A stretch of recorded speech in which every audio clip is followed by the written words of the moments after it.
So this question comes up from time to time. Now, warning, there's going to be some puns in this, some on purpose, some not. But the question comes up, story points. We use them in Scrum to estimate the effort in a Scrum, in Agile. And the question that comes up is, should I convert my points to time? Isn't that more accurate? Now, to answer that question, let's do the reverse. Let's imagine things that we normally would have in time, and instead we use points. So let's imagine a frozen pizza. And on the instructions of the frozen pizza, it says, please cook for 4 story points. Would that make any sense?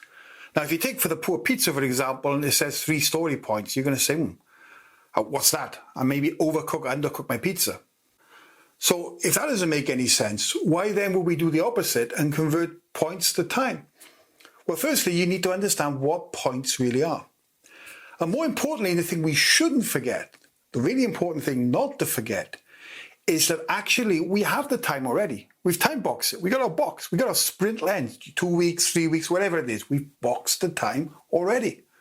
So what we have to figure out is how much work, or how many, if just imagine the work is balls, if you like, how many of those we can put into the box.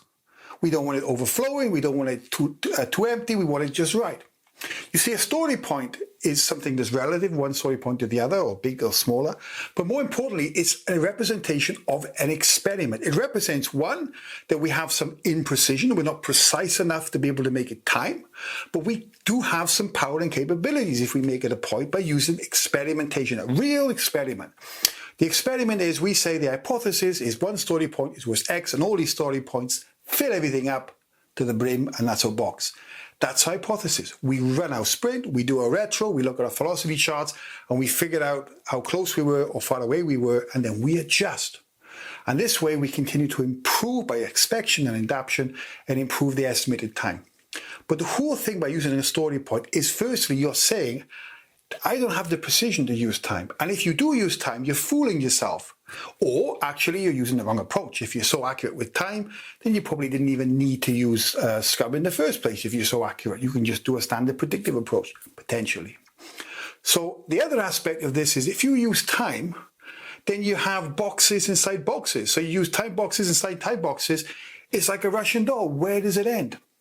So I think you're taking away the power of the point if you don't use points.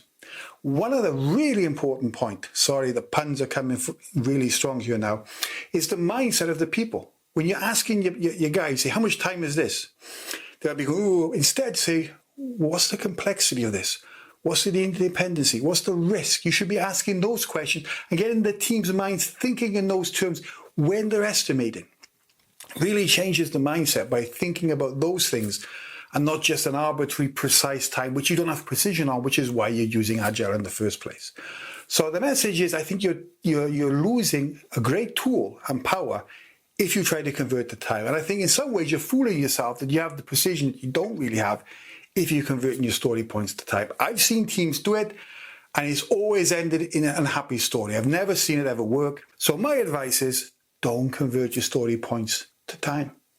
You lose the power of story points. I think we're turning them into t-shirts.